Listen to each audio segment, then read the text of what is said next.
Good morning, welcome to Santiago Surplus. Today we're going to talk a little bit about guns, revolvers, auto pistols.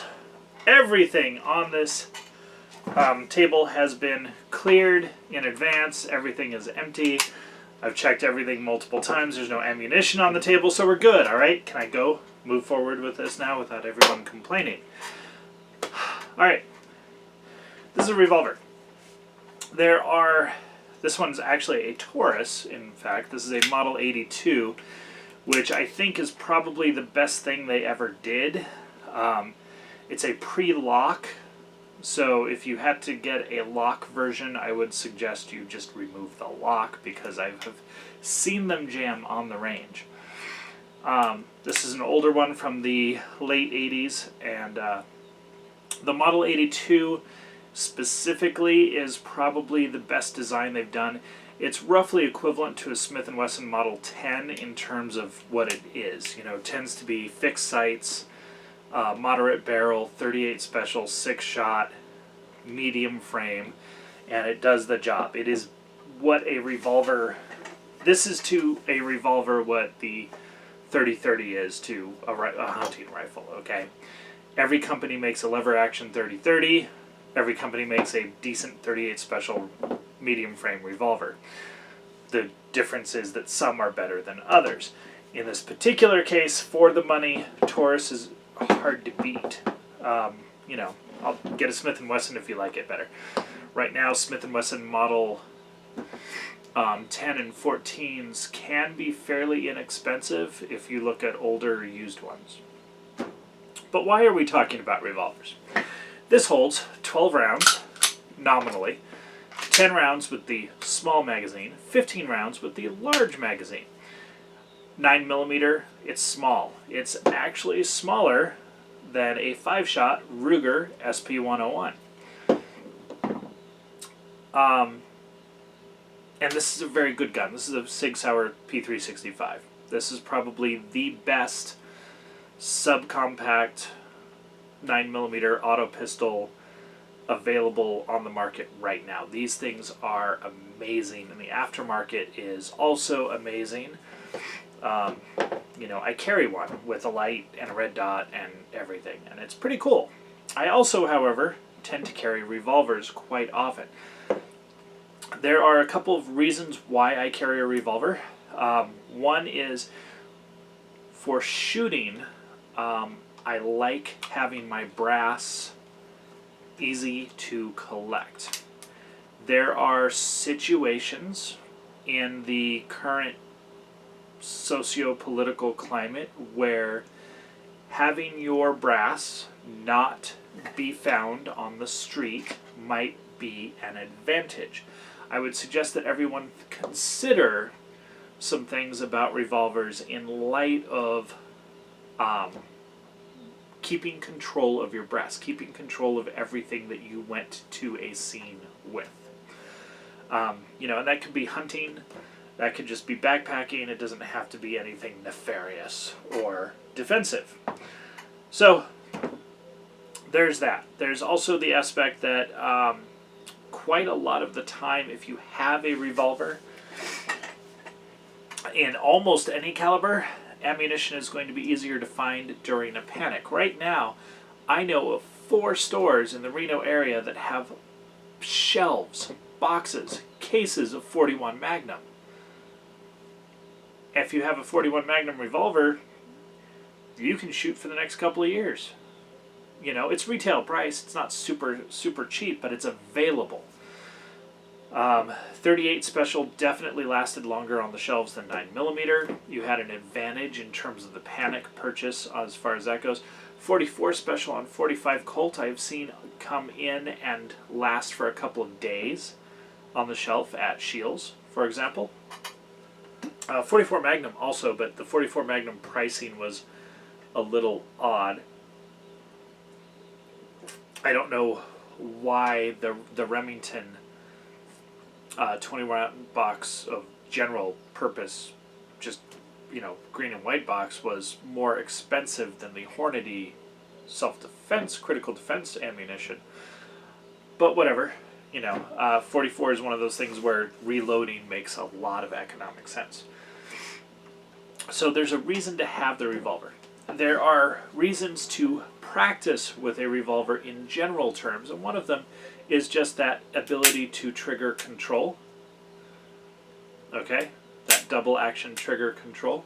Another thing is that with a cylinder, you can load partial.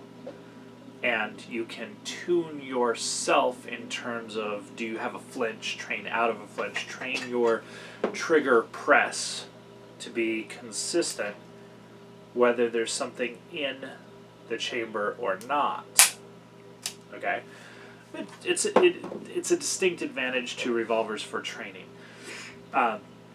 Just shooting. I have fun shooting. Revolvers are fun. You can do single action for super long shots. You can do double action for defensive training. There's a lot you can do with them. You can also use them with snake shot. I find that the revolver is something that I use more than an auto pistol as an actual tool. If I'm butchering goats or butchering pigs, if I'm shooting a coyote, if I'm shooting a rattlesnake, I've done all of those things, and shooting rabbits, in the past year with a revolver, and it's not something I tend to do with a 9mm. Now, modernizing the revolver is a different topic. We'll look at that later, but being able to have a red dot on it is actually a pretty significant thing now, and there are models of revolver that are easier to do that with. So this can keep you shooting in terms of ammo availability. It's also something that there's a reliability aspect to it. If you leave it loaded in a drawer, it's just going to work. And that's not always the case for especially less expensive or higher performance auto pistols. What they've done with the springs on this makes me question whether or not it's going to survive a 10-year test. I also don't know that I would want to leave this cocked with a round in the chamber for 10 years.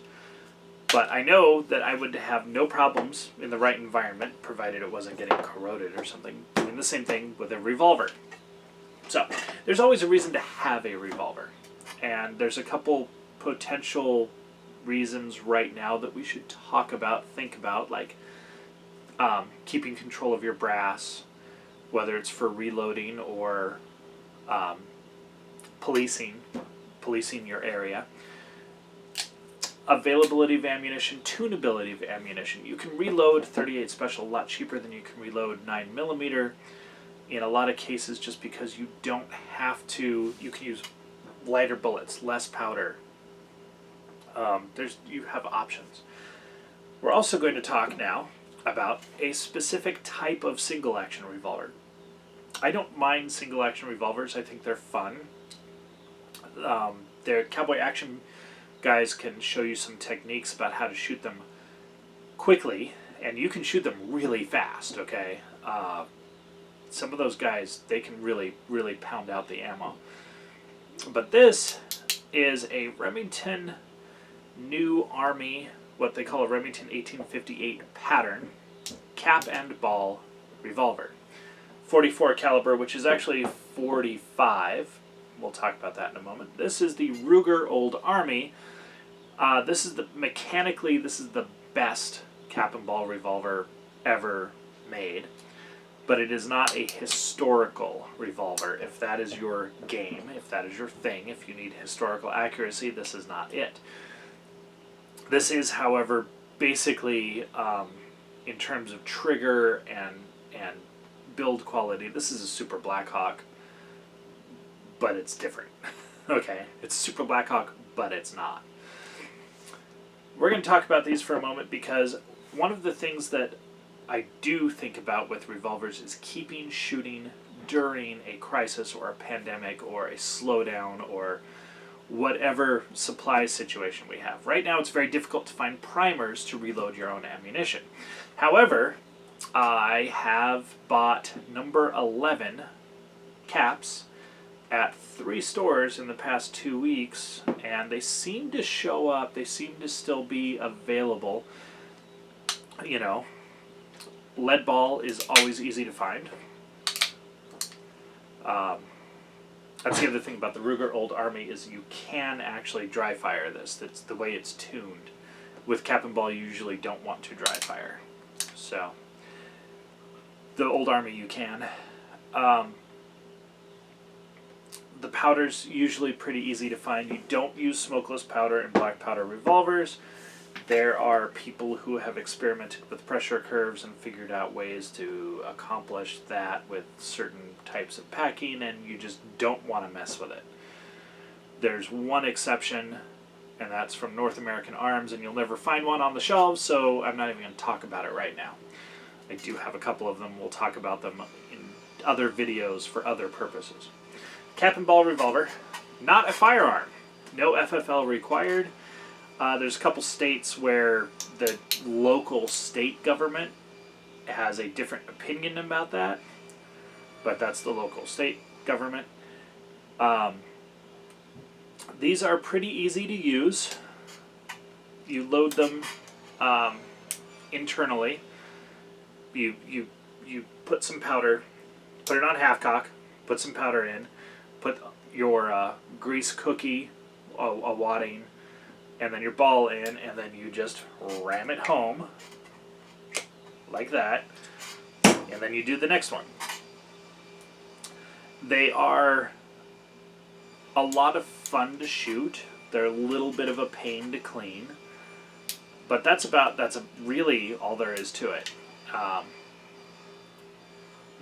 They don't load that slow, especially once you get used to it. The first couple times is hard, but trust me, it gets much faster, much more quickly than you think. And those can keep you shooting for a very long time. A good moderate power load, you're going to be looking at 20 grains. And if you load 5 cylinders, then that's 100 grains. If you load, all 6, that's 120. And that means that in a pound of powder,